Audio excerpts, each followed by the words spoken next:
Bonsoir. Alors, ce soir, j'ai décidé de changer un peu de format. J'ai eu des réflexions dans la journée et je me suis dit que j'avais pas envie de faire une vidéo un peu trop carrée, etc. Donc, me voici en mode canapé pyjama. Et je vais vous faire part un peu de quelques idées que j'ai pu avoir. Alors, en fait, aujourd'hui, j'ai eu envie de manger du pain. J'avais pas de pain au congélateur parce que j'ai pas encore branché le congèle. J'avais pas de pain pré-cuit, j'avais pas de pain quoi. Et donc, c'est poser la question de savoir, bon ben, qu'est-ce que je fais? Donc, est-ce que je prends ma voiture, je me tape quelques kilomètres aller, quelques kilomètres retour pour aller chercher du pain? Bon ben, ça me prend 15 minutes, j'ai mon pain, etc. Ou est-ce que finalement j'en fais? Ça prend un peu plus de temps quand même. Le temps de le faire, de laisser lever, de pétrir encore un petit peu et de laisser lever de nouveau. Bon bah là, le pain, on est parti sur 2 heures. Et en fait, une des questions que je me suis posée, ça a été, mais comment dire, comment je suis arrivée là? À me demander si mon pain, j'allais le chercher ou si je devais le faire. Euh, il s'est passé pas mal de choses entre ce questionnement et ma prise de conscience en fait. Et je me suis rendu compte que ma vie a changé du tout au tout. Donc moi, je fais partie de ces gens qui ont tout plaqué, qui sont partis s'installer à la campagne. Alors, j'ai eu de la chance, j'avais quand même quelques notions, c'est-à-dire que j'avais quand même grandi en partie à la campagne, donc c'était pas une grosse découverte, je savais un peu à quoi ça correspondait. Mais le vivre avec ses parents qui s'occupent de tout et le vivre avec soi qui doit s'occuper de tout, c'est pas la même chose. Donc,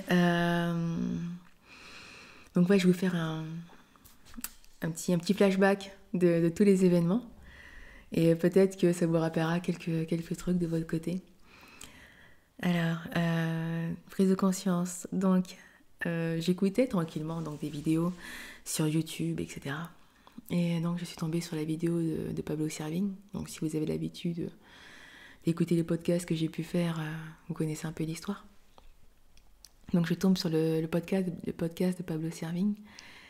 Et j'avais jamais entendu parler de collapse, d'effondrement, etc. L'écologie, c'était approximatif. Donc là, à ce moment-là, j'ai commencé à creuser. Et donc là, c'est une phase que beaucoup ont pu avoir, qui est la boulimie d'informations. C'est-à-dire qu'on va chercher, on va gratter, on va regarder à droite, à gauche, etc. Et on a besoin d'avoir ces informations, d'avoir soit une confirmation de ce que l'on pense, soit de se dire, ben non, finalement, c'était juste une interview. Le type s'est planté. Bon. Donc, en cherchant dans les médias absolument pas mainstream, on arrive à pas mal d'infos qui se recoupent, en fait.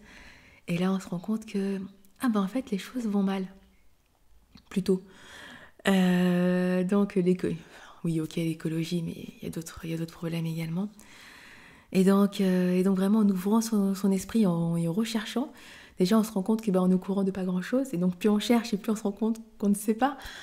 Et petit instant de panique, voilà. Donc après cet instant ces instants de boulimie d'information, arrivent ces moments de grand désespoir. Voilà. Ouais, vraiment, ouais, grosse déprime. Donc à l'époque, j'habitais à Villejuif dans un petit studio. Et j'avais la chance quand même de pouvoir m'évader, mes parents habitant à la campagne. Donc le week-end, je rentrais chez mes parents. Et j'y arrivais totalement dépitée. Je passais mon week-end installée sur le canapé, à pas faire grand-chose en fait, juste à analyser toutes les informations, à déprimer quand même pas mal. Et voilà, mes parents voyaient très bien que ça n'allait pas bien. Ils étaient là, ils étaient présents. En cas de questionnement, en cas de besoin de réconfort, ils étaient là. J'ai de la chance vraiment d'avoir des parents qui de ce côté-là, sont très très présents sans chercher à imposer quoi que ce soit et en me laissant exprimer mes envies, mes idées, mes ressentis quand vraiment j'en ai besoin. Donc, mais toujours en fait en précisant, ben, on est là, donc si tu as besoin, viens nous parler. Donc, plusieurs week-ends ont passé Et, euh, et en fait, la question de ce petit état dépressif un peu, comment dire, qui malmenait quand même. Donc c'était un peu chaud. Après, ce qui est bien, c'est que on cherche un peu de positif. Ce qui était bien, c'est que je voyais d'où venait le problème. C'est-à-dire que bon, j'ai eu des informations qui m'ont poussé à ces réflexions. Et donc, voilà, je me suis dit, bon, concrètement, le problème, c'est ça. La solution, c'est quoi? Qu'est-ce que je dois faire? Euh, et en fait, euh, comment dire? Vraiment, ces grosses questions, c'était pourquoi ces informations m'impactent-elles autant?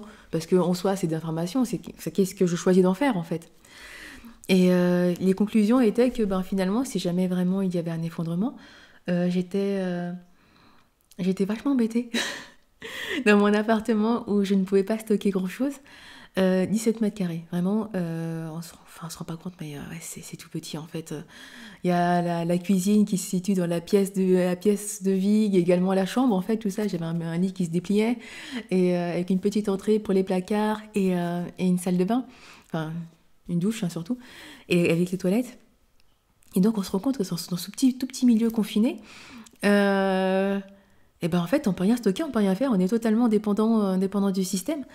Et voilà, les questions, ça a été ça. Qu'est-ce que je peux faire? Un jour, je me réveille et je prends conscience de, en fait, c'est l'environnement dans lequel je vis qui fait que je suis dans cet état. Donc la conclusion, ça a été, ben, il faut que je change d'environnement. Donc pour changer d'environnement, ça a été, alors, j'ai eu vraiment beaucoup de chance en fait d'être élevée avec quelques principes. Le premier principe étant, devenez propriétaire. Ne donnez pas votre argent à un propriétaire qui du coup s'engraissera sur votre dos. Donc assez tôt, je dois avoir, je sais pas, 24-25 ans quand j'ai commencé à chercher un bien à acheter. Et en précisant qu'il n'y a pas eu d'histoire d'héritage, il n'y a pas eu d'histoire de on file de l'argent pour que je puisse commencer quoi que ce soit. Concrètement, j'ai commencé vraiment avec l'argent que j'avais pu mettre de côté en ayant commencé à travailler à 22 ans. Donc, voilà, les grosses questions, ça a été ça. Bon bah, au début, j'ai acheté mon appartement. Donc, les 17 mètres carrés, j'étais propriétaire, enfin, avec la banque toujours. Et, euh, et donc, ça a été, bon bah, je décide de vendre l'appart. En fait, ça fait 5 ans que j'ai acheté. Je suis propriétaire. Potentiellement, je ne rentrerai pas dans mes frais par rapport aux frais de notaire, etc. Mais en fait, c'est pas la question. La première question, c'est il faut que je me sorte de là. Voilà. Donc, et puis autre question. Alors, il faut savoir que ce que je voulais au début, si tout s'était passé comme dans mes plans en fait, je voulais acheter des appartements et donc devenir rentière, etc. Comme on voit dans les pubs là sur YouTube, les gars qui vous disent ouais, investissez dans l'immobilier, devenez libre et indépendant. Ouais, en fait, j'étais partie dans ce principe-là. Ils avaient vendu du rêve. Et donc, je m'étais vraiment renseignée sur tout ce qui est immobilier, donc j'avais quelques notions à ce niveau-là. Et donc, je me suis dit, si jamais je vends mon bien au bout de 5 ans, potentiellement, bah, je ne rentrerai pas dans mes frais. J'avais fait quelques travaux et les frais de notaire, etc. Donc, j'ai eu de la chance.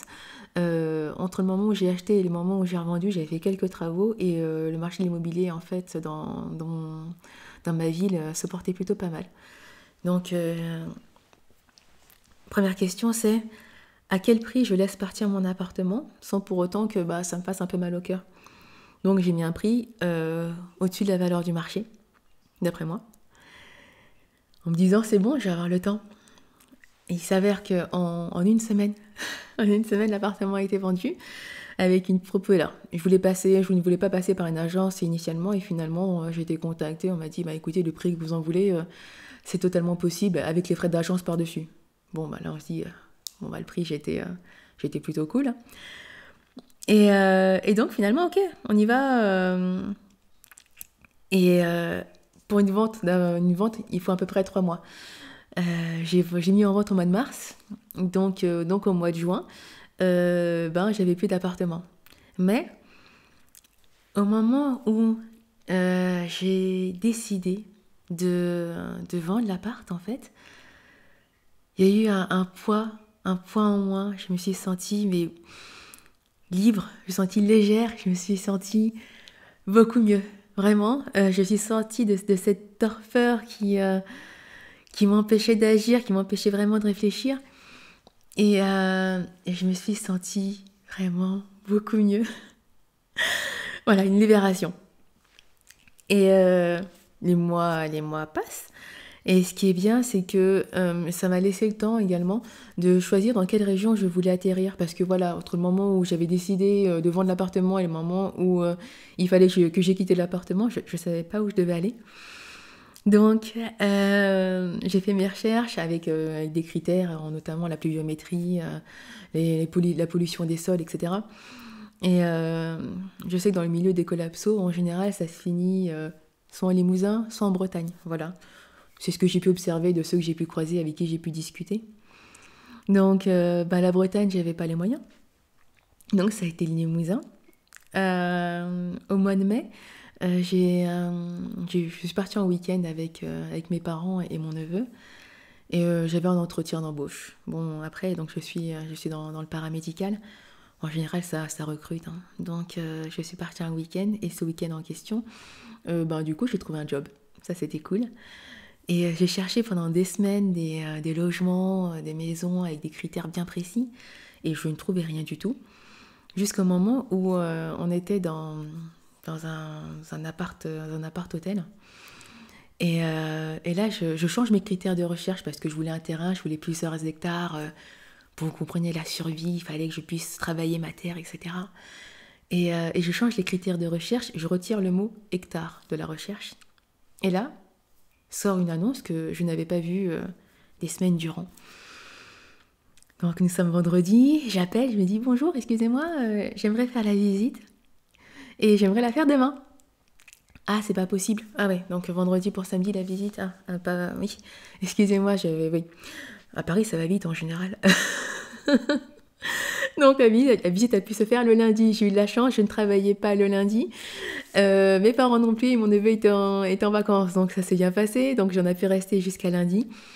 J'ai visité la maison et j'ai eu le coup de cœur, en fait, un gros coup de cœur. Donc c'est la maison dans laquelle je suis actuellement. Ouais, en un week-end, boulot et maison.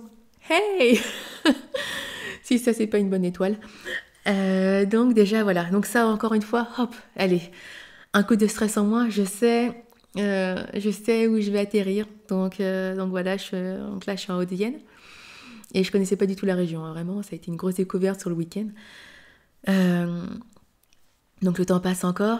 J'ai quelques problèmes parce que donc j'étais fonctionnaire. Et quand on est fonctionnaire, on quitte pas la fonction publique comme ça. Voilà. Ça a été la grosse surprise. Donc, mois de mai, j'ai signé. Mois de juin, je dois vendre mon appartement. Et en fait, j'essaye de quitter mon travail. Et j'y arrive pas, en fait, parce que mon travail me lâche pas. On a un problème, je crois, il me semble, de conscience professionnelle dans le médical, souvent. Et donc, c'est là que ça a pêché. J'aurais pu éventuellement tout plaquer et me barrer. Je l'ai pas fait. J'ai voulu faire les choses dans l'ordre. J'ai voulu démissionner, on m'a dit démission, disponibilité, on sait pas trop parce que c'est la même chose, de toute façon on va pouvoir me bloquer. Donc j'ai pu quitter mon boulot au mois d'août, au 1er septembre, voilà. Ça a été sport. En fait on cherche un peu du réconfort quand même parce que déjà, donc initialement ça allait pas bien, j'ai pu me libérer en décidant de partir. Et là vient se mettre sur mon dos cette espèce de charge mentale de il faut que je continue à travailler alors que je me sens pas prête psychologiquement à rester sur Paris, mais bon, je dois rester sur Paris. Donc je vais voir mon appart et entre le mois de juin et le mois d'août, j'ai ma valise et je vais d'appartement en appartement chez des amis. Donc c'est pas la vision du SDF qu'on peut se faire, d'accord? C'est clair que je ne dormais pas sous un pont. Par contre, j'avais plus de chez moi. Voilà, donc je devais aller bosser. Et Et vraiment, j'ai eu de la chance à ce moment-là d'avoir des amis qui me prêtaient leur appartement quand ils partaient en week-end ou en vacances, ou qui m'hébergeaient quand ils étaient là aussi. Et c'est vraiment là qu'on se rend compte qu'on a des bons amis quand même.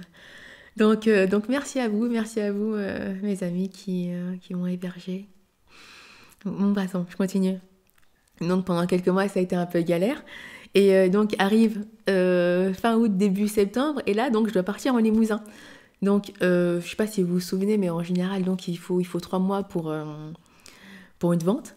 Et l'agence immobilière par laquelle je passais a pris son temps. Voilà, donc en fait, on a signé les papiers début juillet. Donc voilà, début juillet, donc 3 mois en début, en principe c'est fin septembre, hein, mais c'était une succession, donc ça a duré un peu plus de temps. Donc arrivé au mois d'août, fin août, le 31, j'arrive sur Limoges. Donc je commençais mon travail et, euh, et ben du coup j'avais pas d'endroit où aller. C'est tout bête, hein. Et comme la maison je l'avais pas signée et que ben j'avais pas eu le temps de trouver un logement sur place parce que de toute façon trouver un logement avec des fiches de paye de fonctionnaires sur la région parisienne mais pas du coup sur la région de Limoges, ben ça allait pas passer en me disant bah, de toute façon vous avez une période d'essai donc pour louer un appartement c'est un peu compliqué. Ouais, enfin ça voilà on sait les problèmes de la location.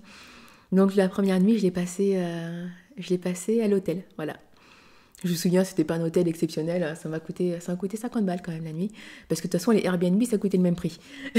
Donc première nuit à l'hôtel, euh, et en fait j'avais ma petite valise, je suis allée travailler le lendemain matin avec ma valise et je ne savais pas où est-ce que j'allais terminer la nuit suivante. Est-ce que j'allais devoir réserver de nouveau l'hôtel sur internet pour y revenir le soir ou pas? Et là j'ai eu de la chance parce que j'ai fait la rencontre d'une collapso. Il y avait une rencontre collapso, c'était le samedi soir, donc il y a une rencontre collapso. Elle me dit, écoute, la rencontre se fait chez moi, reste dormir là le soir, ok, vas-y. C'est très bien, je t'ouvre ma porte, quoi. Et donc je rencontre des premiers collapsos, c'est génial. On passe une soirée plutôt sympa. Je vais donc chez la personne qui m'accueille pour cette nuit-là. Et en fait, ça accroche vachement. Et j'ai passé 5 jours chez elle. 5 jours fabuleux, hein, parce que vraiment, elle avait une culture de dingue au niveau des plantes, au niveau de la vie aussi. Donc, on a pu échanger. Ça a été vraiment une super rencontre. Et donc, j'en parle à quelques amis. Je fais écoutez, je suis chez une nana que je ne connaissais pas il y a quelques jours. Je dors chez elle, c'est sympa. Et donc, je cherche quand même un coin, parce que là, je squatte, donc ce serait bien que je trouve quelque chose. Et donc, j'en parle à une très bonne amie qui me dit, mais attends, bouge pas. Je suis partie en voyage il y a quelques temps, j'ai rencontré une nana et je crois qu'elle habite à Limoges, bouge pas, je l'appelle. Bien sûr, t'as pas eu de nouvelles d'elle depuis quelques temps, mais appelle-la, vas-y. Donc elle l'appelle.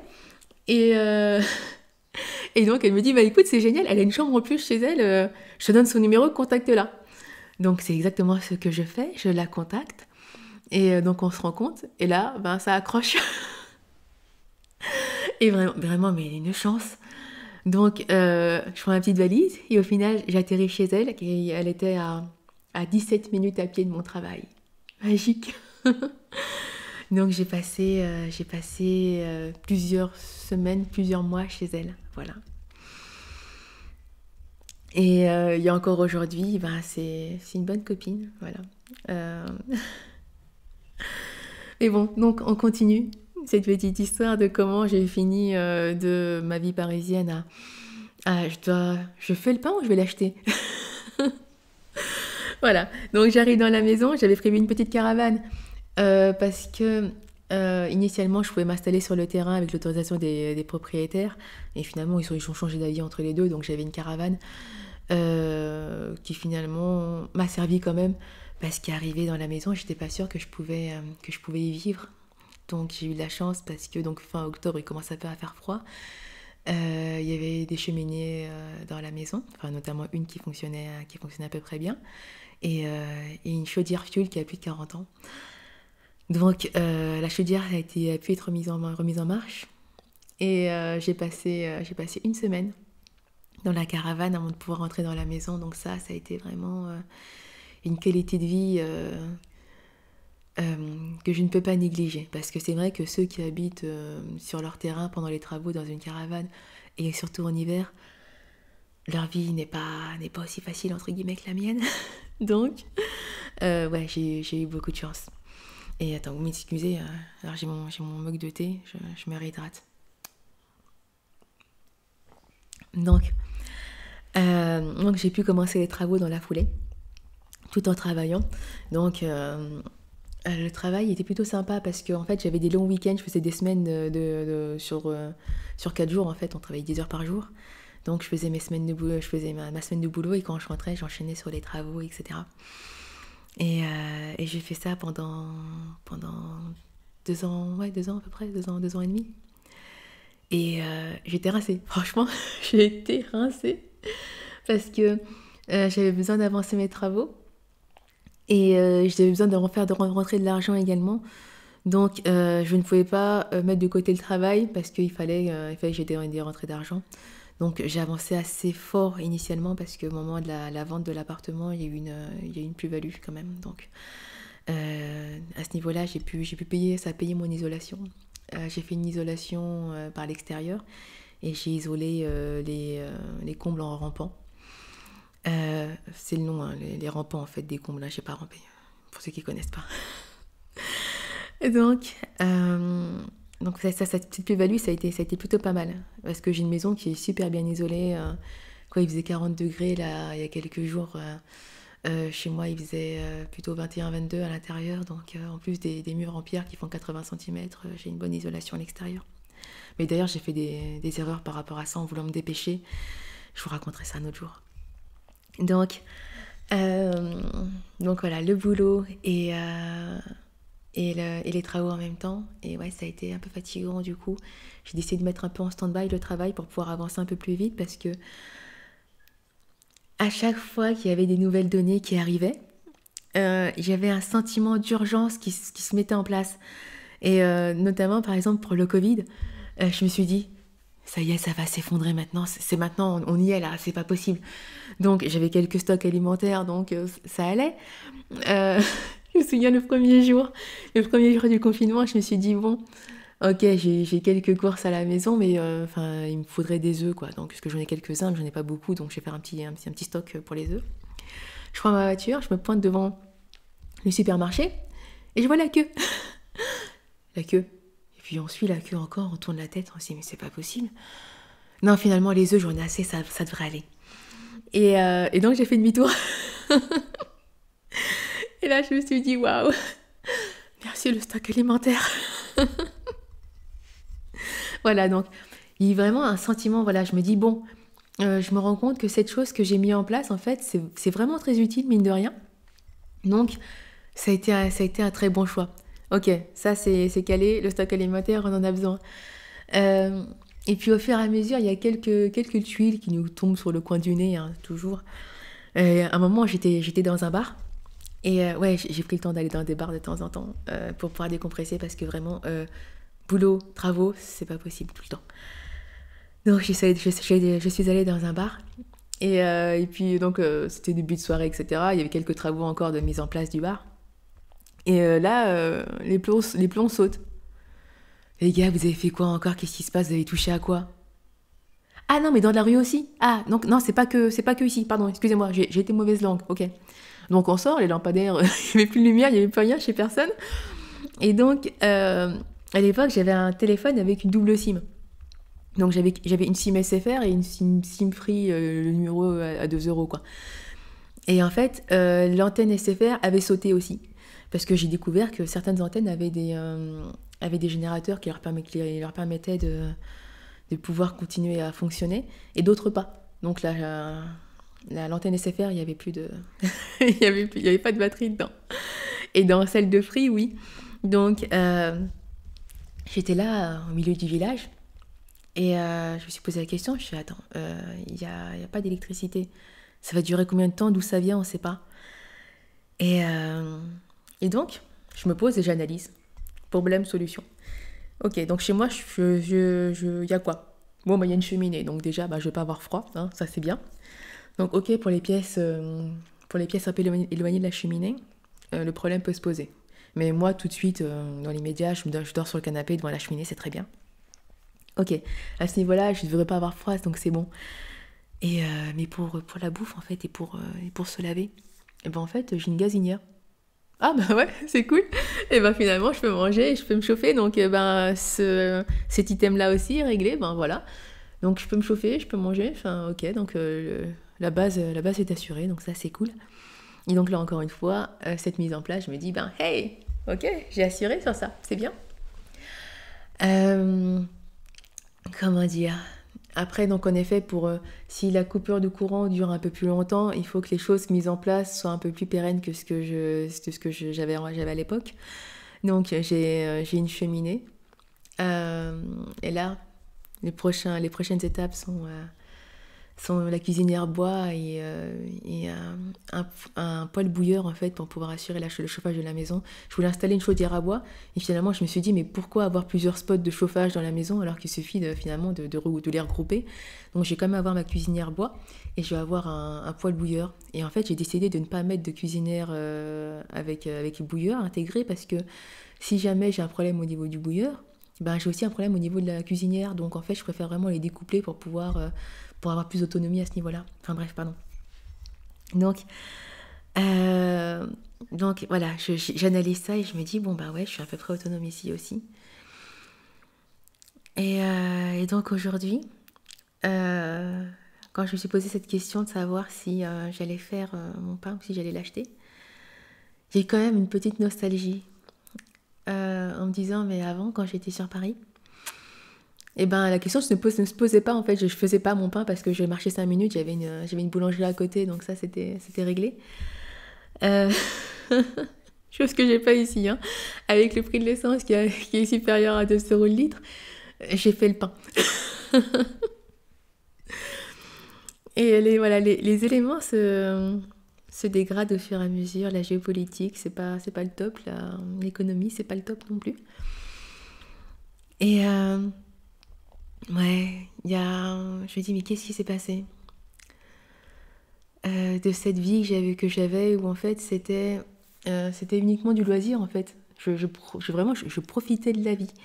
J'allais bosser, j'avais un salaire, je me faisais des restos, je partais en week-end, etc. J'ai jamais été une grosse dépensière non plus, hein, donc c'est pour ça que derrière, ouais, j'ai pu acheter l'appartement parce que il y avait vraiment une partie de mon salaire qui partait de côté pour cet achat, une grosse planification. Et ouais, maniaque du contrôle, j'avoue. Donc une grosse planification qui a fait que bah, de toute façon quand j'ai acheté mon appartement, j'ai pu faire l'apport des frais de notaire, des frais de notaire, pas les frais d'agence, j'ai pris dans le crédit les frais d'agence. C'était à l'époque où on pouvait encore. Donc voilà, ça a été... euh, je m'occupais pas de tout ça, c'est-à-dire que quand je voulais manger, j'allais dans un supermarché et basta. Je m'occupais pas de l'écologie, je m'occupais pas de la pluie, d'ailleurs quand il pleuvait ça m'embêtait, enfin voilà. Alors que maintenant quand il pleut, bah, je suis super contente parce que ça remplit les réserves. Donc il y a eu un gros chemin de fait. J'ai envie de dire, je remercie Thinkerview pour leur boulot. Je remercie aussi Pablo Servigne pour son travail de vulgarisation de la collapsologie. Parce que, ouais, sans eux, je serais encore sur Paris à ne me poser aucune question. Donc, est-ce que finalement, c'est pas un fardeau de savoir, enfin, de supposer? Parce que je pourrais ne me poser aucune question, je pourrais vraiment juste être là et profiter et partir encore en week-end avec mes amis, aller au restaurant plusieurs fois par semaine. Donc c'est vrai que je vous ai dit que je le faisais plus. Bon, c'est pas totalement vrai parce que j'ai quand même appris vraiment à me ménager quand j'ai besoin, quand j'ai besoin de sortir, quand j'ai besoin de changer de cadre des travaux et autres. Je sais attraper mon téléphone et appeler les bonnes personnes, que ce soit pour sortir ou ne serait-ce que pour parler. Encore plusieurs fois, j'ai eu une grosse perte de sens en me disant mais je me bats pourquoi au fait? C'est quoi le sens de ce que je fais? Pourquoi je travaille une autonomie? Pourquoi? Pourquoi en fait je me complique la vie, hein? Parce que on a tellement évolué dans une population, ouais, on va dire ça comme ça, où on nous expliquait que Ben, la vie, c'est la facilité, tout simplement. Pourquoi t'embêter à faire un potager? Tu vas dans le magasin et finalement, tu travailles, ton argent te sert à ça. Donc en fait, tu es totalement dépendant. Et oui, donc on nous a appris cette dépendance, on les a éduqués pour ça. Ça a été... bah ouais, de toute façon, la vie, c'est ça. Apprenez à faire votre boulot et tout le reste, on s'en occupe. Voilà. Et, et ben non, parce qu'en fait, on perd des savoirs. On a perdu énormément de savoirs en ne transmettant pas de génération en génération. Je vois que on se rapproche quand même pas mal des anciens. J'ai pu voir une vidéo de citoyens prévoyants qui allaient se renseigner auprès des anciens, qui apprenaient pas mal de choses. Et franchement, mais des savoirs qui vont vraiment être utiles, quoi. Donc, eh ben, merci à lui de faire ces vidéos. Parce que du coup, ils nous transmettent ce savoir. Et en fait, le savoir, c'est le pouvoir. C'est tellement vrai. Et j'étais une grosse fan de Walking Dead avant d'être, on va dire, ouais, collapso plutôt. Et donc, cette série, ça me rendait dingue. Et vraiment, dans une saison, on se rend compte que vraiment, les gens qui vont le savoir, ils ont vraiment mais un pouvoir de dingue parce qu'on a besoin d'eux en fait. Donc, ce sont les personnes qu'on va aller un peu bichonner et en fait, certains, comment dire, ouais, deal leur savoir contre des denrées alimentaires, contre des objets qu'ils n'ont pas. Et c'est là qu'on se rend compte que ouais, c'est une certaine valeur quand même, hein, parce que de toute façon, l'or, ça se mange pas. Donc ça, c'est une phrase qu'on entend souvent quand même si je me dis quand même que ouais, ça finira par avoir une certaine valeur de l'or dans les échanges. Parce que c'est bien de se dire, bon, je te file un poulet, mais quand le médecin a 50 poulets, il va dire, ben, c'est gentil, mais j'en ai déjà assez, quoi. Voilà. Voilà, donc j'en étais à me dire, voilà, comment j'en suis arrivée là. Ce travail d'autonomie, ce travail d'apprentissage, eh ben, il est raide. Il est vraiment raide parce que j'étais dans une vie où tout était facile, où tout était disponible comme ça. C'est toujours le cas. Vraiment, si je voulais, j'aurais pu prendre ma voiture, aller chercher ma baguette de pain, etc., sans me poser aucune question, hein, vraiment. Mais c'est pas ça, en fait. C'est pas ça que je veux. C'est pas ce que je recherche. Je recherche vraiment ce côté autonomie. Et l'autonomie, en fait, c'est galérer. C'est galérer dans l'apprentissage. C'est galérer dans changer ses habitudes, en fait. L'habitude de la facilité, il faut que ça nous passe. De même que, par exemple, l'habitude du bien-être, se dire je vais faire un peu de sport pour ma santé, tout simplement. C'est quelque chose qui demande du temps à être mis en place, c'est une habitude à mettre en place. Et vraiment, au début, il faut se forcer avant que ça devienne finalement un plaisir, une habitude. On ne se pose pas la question de savoir si on met ses baskets pour aller courir, parce que quand on se pose la question, bah, les baskets sont déjà en place et on a déjà ouvert la porte pour y aller, parce qu'on sait que ça va nous faire du bien. Et donc voilà, ce retour au basique demande énormément d'énergie. Ça demande aussi un peu de sacrifice parce que la quantité de loisirs que j'avais avant, je ne les ai plus aujourd'hui. Et est-ce que ça me manque? Ouais, grave. Alors, vraiment, je précise parce que j'entends tout le monde dire il ne faut pas arrêter de vivre pour son autonomie. Donc, ok, j'ai pas arrêté de vivre. Non, vraiment, enfin... Ok, je l'ai dit plusieurs fois que j'avais arrêté parce que vraiment, sur les moments, j'étais pas bien, ok. Mais j'ai pas arrêté de vivre. J'ai pu aller voir ma meilleure amie qui habite au Havre. J'ai une très bonne amie aussi qui habite à Albi. Je suis allée les voir ces derniers mois.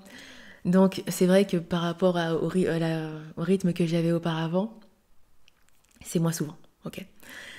Mais j'ai pu y aller quand même quand j'ai eu besoin d'aller les voir pour me ressourcer, pour les voir, pour les prendre dans mes bras. Et c'est vraiment à ce moment-là qu'on se rend compte que l'humain, c'est très important et que c'est plus important que le matériel, en fait. Et donc, ouais, je travaille cette autonomie qui n'est pas uniquement pour la mienne, qui n'est pas uniquement pour moi, qui est aussi pour les gens que j'aime, pour les gens qui m'entourent. Sachant qu'elle ne doit pas être uniquement pour ça aussi, parce que sinon on se bouffe. La maison initialement est aussi grande parce que je voulais un coco pour recueillir tout le monde en cas de problème. Et en fait, sans me poser la question de savoir si les gens vraiment voudraient venir chez moi, tout simplement. Ce qui au final n'est pas le cas. Donc voilà, je me retrouve avec une grande maison, je me dis, Ah ouais, ah, c'est un petit peu grand quand même, ouais. Donc, c'est pour ça que le projet a évolué. Et ça aussi, je vous en parlerai dans une autre vidéo qui prendra un peu plus de temps, je pense.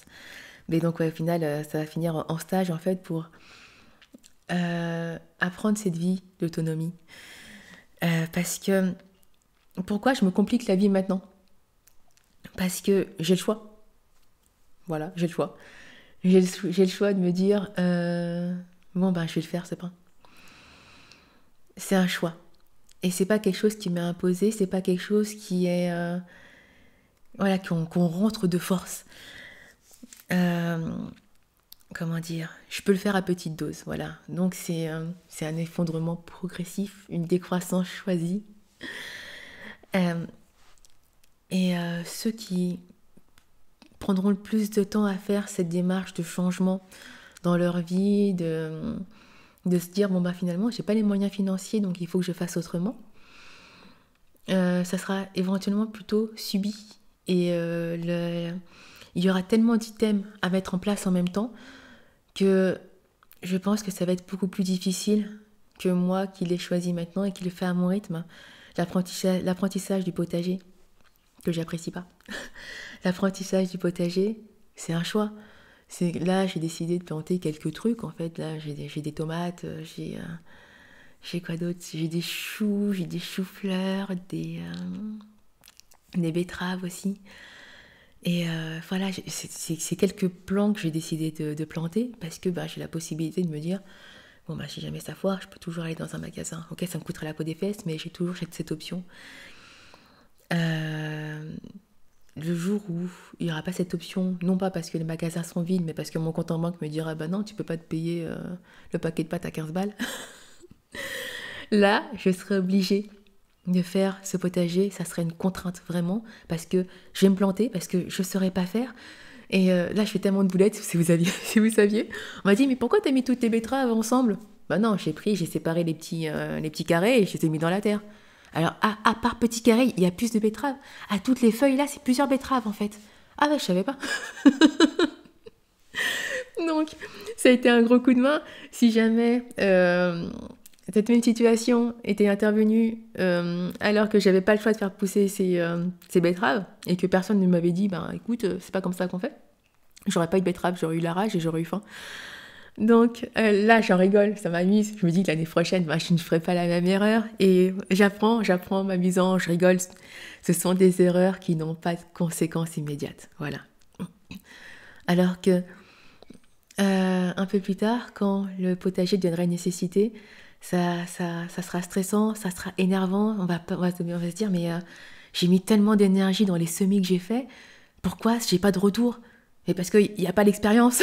Voilà pourquoi ça fonctionne pas. Et donc, en plus du potager, il y aura l'item de bon, bah, il faut que je fasse mes conserves. Bah, j'en ai jamais fait. Ok, je les ai foirées, j'ai mal stérilisé, ou je savais pas qu'il fallait stériliser. Et finalement, j'ai chopé une maladie, et voilà, ça va pas. Donc c'est ça, c'est tous ces petits items que je peux encore apprendre sans, sans trop de contraintes imposées. Je m'impose certaines contraintes, mais ça ne vient pas de l'extérieur, c'est moi qui ai décidé de me lancer là-dedans, de m'imposer ces choses.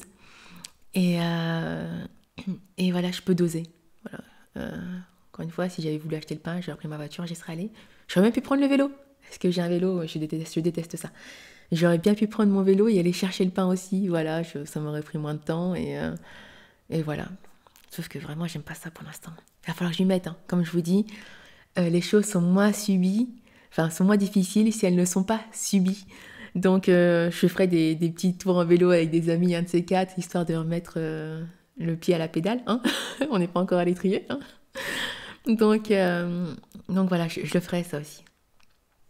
Mais tout ça, je le fais à mon rythme, de manière justement à avoir cette décroissance dont on parle, et qu'elle soit heureuse, qu'elle soit amusante, qu'elle soit un apprentissage, et je puisse poser mes questions à tout le monde en fait. Je peux poser des questions à mes voisins, je peux poser des questions sur internet, et en général j'ai des retours. si vraiment il y a un effondrement, il y aura éventuellement ce côté un peu, on se méfie de ses voisins, on se méfie des gens, on n'a pas envie de leur montrer ce qu'on a, on n'a pas envie de leur poser des questions, de lier des liens. Ce qui pour moi, il faut nouer des liens, vraiment avec ses voisins, c'est important. Donc, je peux le faire. Je peux aller voir mes voisins, je peux leur poser des questions, j'apprends plein de choses, ils m'ont filé des graines. Parce que derrière, ils savaient que de toute façon, ils en avaient aussi et que cette année, ils vont pouvoir les reproduire et voilà.